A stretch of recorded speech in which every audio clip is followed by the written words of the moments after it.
Hello friends जी, राधे राधे। कैसे हैं आप सब? तो आप सबका स्वागत है मेरे चैनल सविका सिंह ब्लॉग में। तो मैं आपको बताऊंगी कि ठाकुर जी को किस तरह का भोग लगाया जाता है और किस तरह का भोग नहीं लगाया जाता है, यानी कौन से फ्रूट्स का लगाया जाता है, कौन सी दालों का लगाया जाता है, कौन से नट्स का लगाया जाता है और कौन सी सब्जियों का लगाया जाता है, कौन सी सब्जियों का नहीं लगाया जाता है। आज हम इन्हीं सब टॉपिक्स पे बात करेंगे, क्योंकि बहुत सारे लोग के घरों में ठाकुर जी हैं और वो उनकी अच्छे से सेवा करते हैं, तन मन से सेवा करते हैं, पर उन सबको बहुत सारी चीज़ें पता नहीं होती है। बहुत सारे लोगों को ये चीज़ें पता नहीं है कि कौन सी सब्जियों का भोग लगाना है, कौन से अनाज का भोग लगाना है। तो चलिए आज इसी टॉपिक पर बात करेंगे। टॉपिक बहुत इंटरेस्टिंग है और आपके लिए बहुत ही फ़ायदेमंद होगी।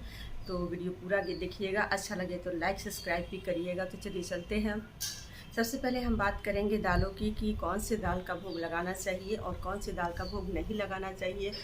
तो हम ठाकुर जी को भोग में सब दाल का प्रयोग कर सकते हैं, हर तरह के दालों का भोग लगा सकते हैं। बस एक दाल है जिसका हम भोग नहीं लगा सकते हैं, जो है मसूर की दाल।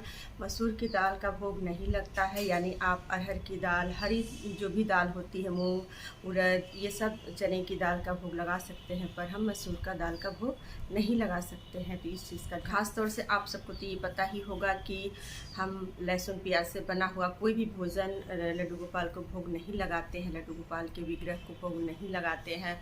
तो लहसुन प्याज का तो बिल्कुल प्रयोग नहीं करना है। फ्रूट्स में हम जामुन का भोग नहीं लगा सकते हैं, क्योंकि जामुन नीचे से बुना जाता है, नीचे से धरती से उठा के उस फल का यूज़ किया जाता है। तो जामुन का यूज़ हमें भोग लगाने में नहीं करना है।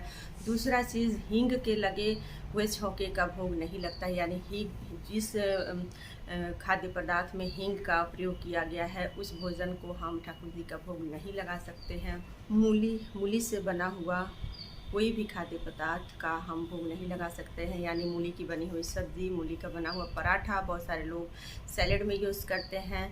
तो हमें मूली से बने हुए कोई भी वस्तु का भोग नहीं लगाना। कोई भी चीज़ तीखी बनाकर भगवान का भोग ना लगाएं। भगवान को मीठा बहुत पसंद है, तो उनके लिए मीठे भोग का आप ज़्यादा से ज़्यादा प्रयोग करें, मीठा भोग ही लगाएं।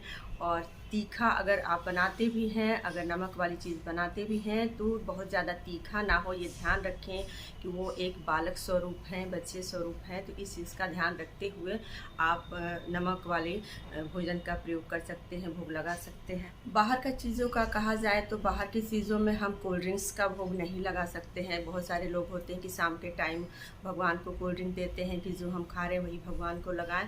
ऐसा कुछ नहीं है कि हम नहीं लगा सकते हैं, ये अपनी अपनी भावना है। पर हाँ, कोल्ड ड्रिंक्स का ना लगाया करें और चाय का भी ना लगाया करें, क्योंकि चाय में अदरक होता है। और अगर आप भगवान को चाय का भोग लगाना चाहते हैं शाम के टाइम पे, तो चाय का लगा दीजिए, पर अदरक वाली चाय ना हो, इलायची वाली चाय बनाइए भगवान के लिए और ख़ुद भी उस इलायची वाली चाय पीजिए, या फिर उनके लिए अलग से बनाइए। और बाहर की चीज़ों में, कोल्ड ड्रिंक में आप फ्रूटी दे सकते हैं भगवान को, फ्रूटी का भोग लगाइए।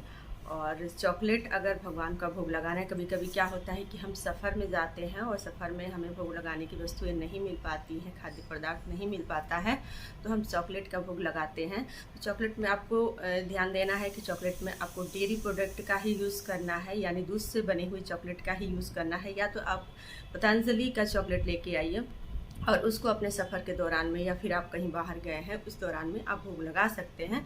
अगर बाहर की चीज़ों का आप भोग लगा रहे हैं तो इस चीज़ का ध्यान रखें कि उस प्रोडक्ट में पीछे आप पढ़ लीजिए, देख लीजिए कि बाहर की चीज़ों में कहीं लहसुन प्याज का तो यूज़ नहीं हुआ है। इस चीज़ का आप ध्यान रखें, क्योंकि बहुत सारे ऐसे स्नैक्स आ गए हैं जिसमें लहसुन प्याज का यूज़ होता है। तो इस चीज़ का ध्यान रखिए कि बाहर की चीज़ जो भी है आप लगाइए, खुशी से लगाइए, अपनी भावना से लगाइए, पर लहसुन प्याज का ध्यान रखें। अगर आप भगवान को प्रसन्न करना चाहते हैं तो उनके लिए खीर ज़रूर बनाया करिए। कभी कभी खीर भगवान को बहुत ही पसंद है। उनकी माँ यशोदा मैया उनको अक्सर खीर बना के खिलाया करती थी। और आपके घर में बहुत ज़्यादा झंझट करने की ज़रूरत नहीं है। अगर आपके घर में खाना बनता है, उसमें लहसुन प्याज पड़ता है, तो भगवान के लिए आप उनके लिए सिर्फ दूध और चावल निकाल दीजिए। दूध चावल भगवान को बहुत ही प्रिय है, तो दूध चावल का भोग लगाया करिए एक टाइम।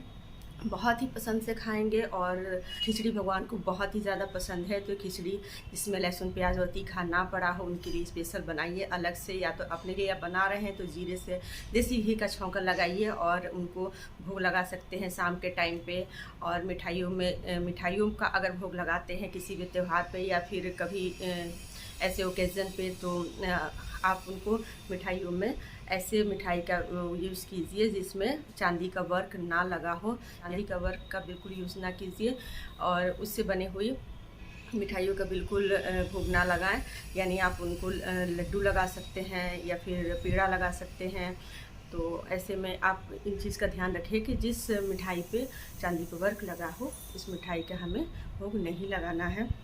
ड्राई फ्रूट्स में हम सारे ड्राई फ्रूट्स का भोग लगा सकते हैं, तो इसमें कोई भी ऐसा ड्राई फ्रूट्स नहीं है जिसका हम भोग नहीं लगा सकते हैं। हम बाहर का कोई भोग लगाते हैं तो आइसक्रीम का भोग बिल्कुल ना लगाइए, आइसक्रीम का भोग नहीं लगाना चाहिए लड्डू गोपाल को।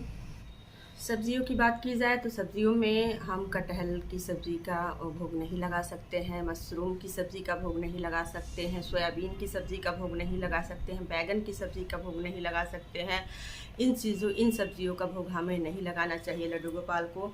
और एक और चीज़ है, बहुत अगर हम किसी भी चीज़ का भोग लगाते हैं तो अगर हम तुलसी पत्ता क्यों डालते हैं, तुलसी पत्ता एक तो भगवान को बहुत प्रिय है और दूसरा तुलसी पत्ता डालने से जितने भी अशुद्ध चीज़ें होती हैं वो शुद्ध हो जाती है। अगर आपके घर में तुलसी पत्ता नहीं है, तुलसी पत्ता उस दिन नहीं तोड़ सकते हैं, तो आप तुलसी माला रखिए अपने पास और तुलसी माला को भोग से टच कर दीजिए, भोग से सटा दीजिए, तो वो अपने आप ही शुद्ध हो जाता है। तो इस चीज़ का ध्यान रखिए। और बासी भोजन का बिल्कुल भोग नहीं लगाना चाहिए लड्डू गोपाल को, अपने विग्रह को। आशा करते हैं कि आप सबको आज की वीडियो आपके लिए हेल्पफुल होगी। वीडियो अच्छा लगा होगा तो लाइक सब्सक्राइब ज़रूर करिएगा। तो मिलते हैं आपके नए कन्फ्यूज़न को दूर करते हुए एक नए वीडियो के साथ। तब तक के लिए बाय बाय। श्री राधे राधे।